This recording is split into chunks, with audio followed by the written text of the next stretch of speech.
tierra dicen que es por culpa de las brujas, y lo peor de todo es que estos moradores de la tierra no se arrepienten y dicen que todas las desgracias que les ocurren es por culpa de aquellas personas que no hacen parte de su movimiento político religioso. No es de locos, hermanos. Es decir, ¿quién pudiera entender la locura de los moradores de la tierra? Ahora yo tengo que hacer parte de tu partido político para que tu nación esté bendecida por Dios. ¿De verdad piensas que eso es posible? No sé qué pasa con esta gente. Bueno, literalmente, nosotros ya sabemos que son personas que adoran a la bestia y que la están adorando a través de formar una imagen de la bestia. Entonces ellos se hacen los que no saben, pero el Apocalipsis 13 nos revela perfectamente el espíritu demoníaco que los controla y que los lleva a formar este gobierno teocrático que va a imponer decretos religiosos. Plop, impresionante. Y como vimos en el video pasado, quienes buscan una forma de gobierno que imponga decretos espirituales, literalmente están blasfemando contra Dios, porque solo Jesús es quien impone decretos espirituales, como es apenas obvio.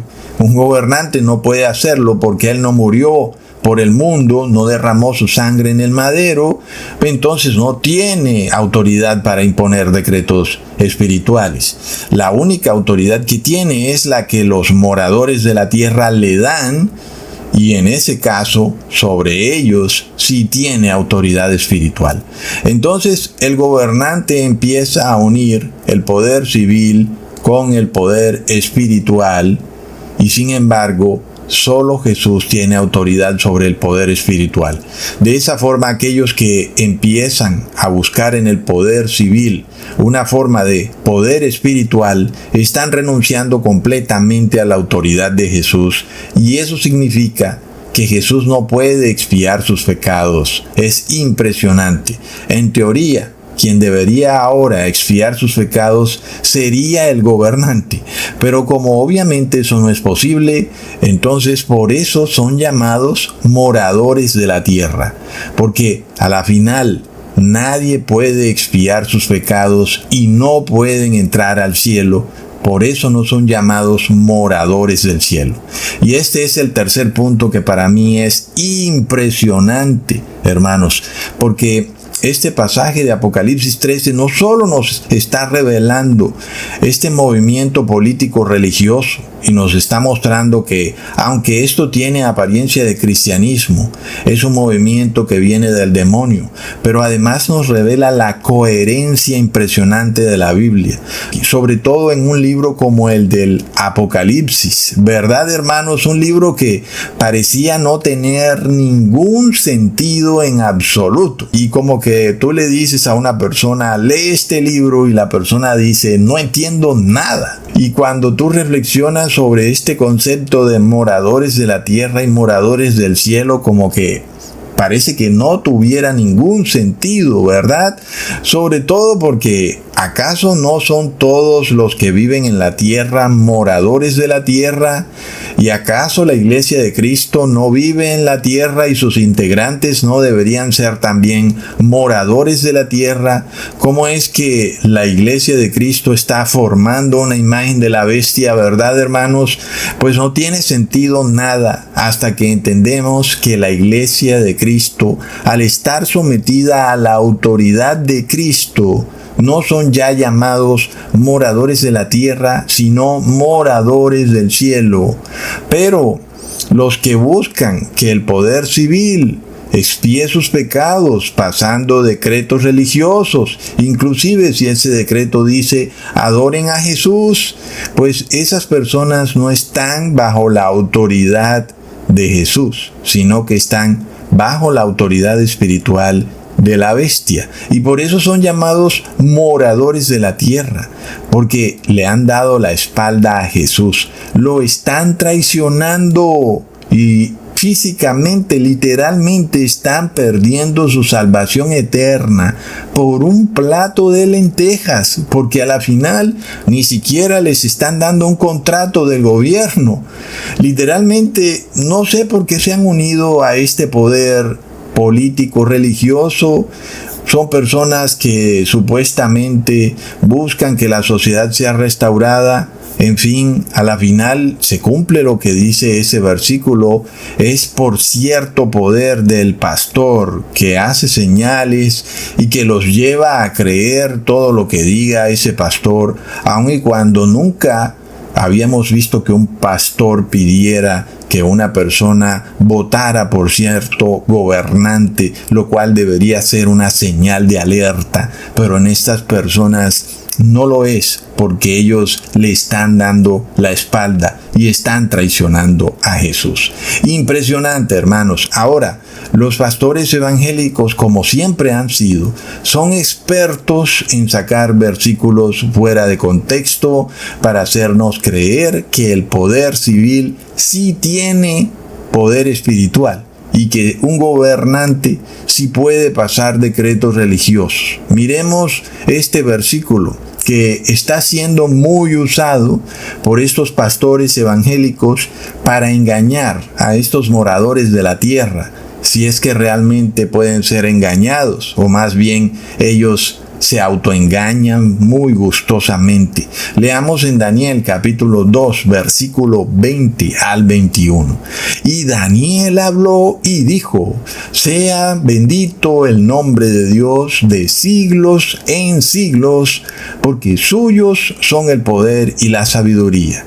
Él muda los tiempos y las edades, quita reyes y pone reyes, da la sabiduría a los sabios y la ciencia a los entendidos. Entonces, ahí sale el pastor evangélico, sacando todo fuera de contexto, y toma esa partecita que dice que Dios quita reyes y pone reyes.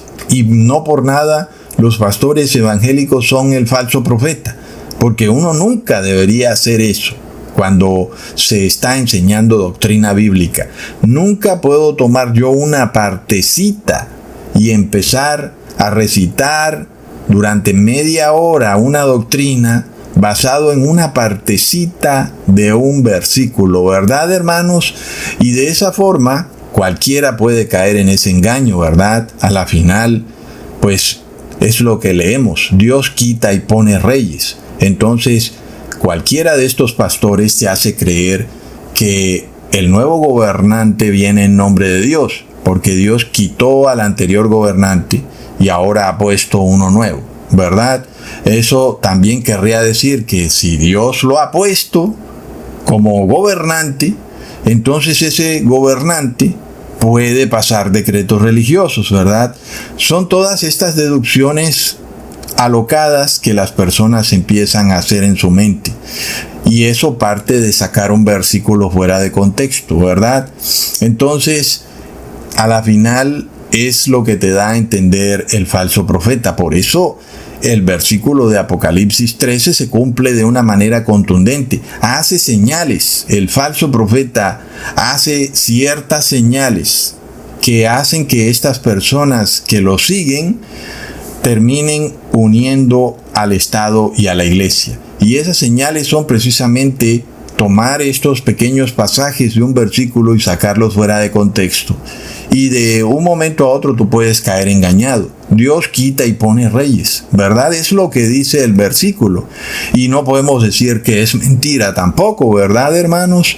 Y entonces el falso profeta nos hace creer que aquel presidente que no dice venir en nombre de Dios ha sido quitado por Dios. Ese presidente que respeta la separación de iglesia y Estado ha sido depuesto por Dios, ha sido quitado, porque obviamente no viene en nombre de Dios, ¿verdad? Porque es un presidente laico, porque él no está mostrando abiertamente su religión en público. Entonces Dios supuestamente lo quitaría. Es este el razonamiento al que nos llevan estos pastores. Y al principio parecería bastante cierto, porque la frase es muy contundente. Pero si nosotros la analizamos un poco mejor, el versículo no dice que Dios quita reyes malos y pone reyes buenos, ¿verdad? Solamente dice, Dios quita reyes y pone reyes. Entonces, ya lo que sigue es una deducción alocada y apresurada que empiezan a hacer la mente de las personas que no saben leer la Biblia. Y es a lo que te inducen los pastores evangélicos. A la final el versículo solamente dice Dios quita reyes y pone reyes. Punto. A primera vista, sin pensarlo mucho, es como fácil caer en este error simplista de pensar que si en efecto Dios quita y pone reyes, lo más lógico es que Dios quite al rey malo y ponga al rey bueno, ¿verdad? Y es lo que uno deduciría rápidamente. El rey malo entonces sería, según los pastores evangélicos, aquel que pertenece al otro partido, al partido opuesto, ¿verdad? Al partido de la izquierda, al partido liberal, el demócrata, el partido que no sigue los supuestos valores cristianos y sobre todo al partido que tiene bastante claro que la iglesia y el Estado van por separado y que un gobernante no tiene por qué imponer su religión sobre sus gobernados, ¿verdad, hermanos? Y luego, según los evangélicos, el nuevo rey, que sería el rey bueno, porque supuestamente Dios lo ha puesto, como en efecto dice el versículo, que Dios quita y pone reyes, ese sería entonces aparentemente el gobernante que despliega en público un supuesto cristianismo, que está enrollado en rosarios, que tiene cruces por todas partes, que se muestra a toda hora haciendo oraciones y arrodillado, adorando a la Virgen de cada país, y que además de todo pretende imponer su religión sobre sus gobernados, uniendo la iglesia y el Estado, ¿verdad? ¿Verdad? Todo bastante conveniente para que el pastorcito reciba pronto un fabuloso contrato del Estado con la muy lucrativa fundación que ya debe tener creada, ¿verdad, hermanos? Entonces, si esa fuera nuestra deducción, eso sería como una especie de razonamiento simplista, ¿verdad? Porque uno se pregunta, ¿acaso un pueblo malo debería de tener un rey bueno? ¿O es que solo los reyes son malos, verdad? Porque decimos, un rey es malo, ecusatón, pero hay pueblos muy malos también, pueblos impíos. ¿Y ese pueblo impío debería tener un rey bueno? Es una pregunta bastante válida, ¿verdad, hermanos? ¿O es que todo pueblo es bueno nada más porque es pueblo? ¿Verdad que no, hermanos? Hay pueblos muy impíos, sobre todo cuando las multitudes nunca tienen la razón. Pero hay multitudes que pueden ser muy malas, multitudes impías. Entonces, si el pueblo es impío, ¿acaso sería justo de parte de Dios ponerles un gobernante bueno?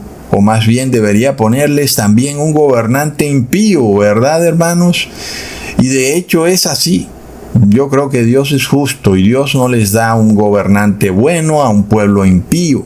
Y si lo hiciera, el pueblo impío terminaría tomando a ese rey bueno y lo derrocarían y lo matarían, ¿verdad, hermanos? Además, recordemos que toda verdad debe ser establecida a través de 2 o 3 testigos. Yo no puedo establecer una doctrina con un pequeñito pasaje de un versículo. Dios quita y pone reyes y ya fue. De ahí yo empiezo a deducir una cantidad de cosas que no dice el versículo, ¿verdad? Que nada más porque Dios ha puesto un rey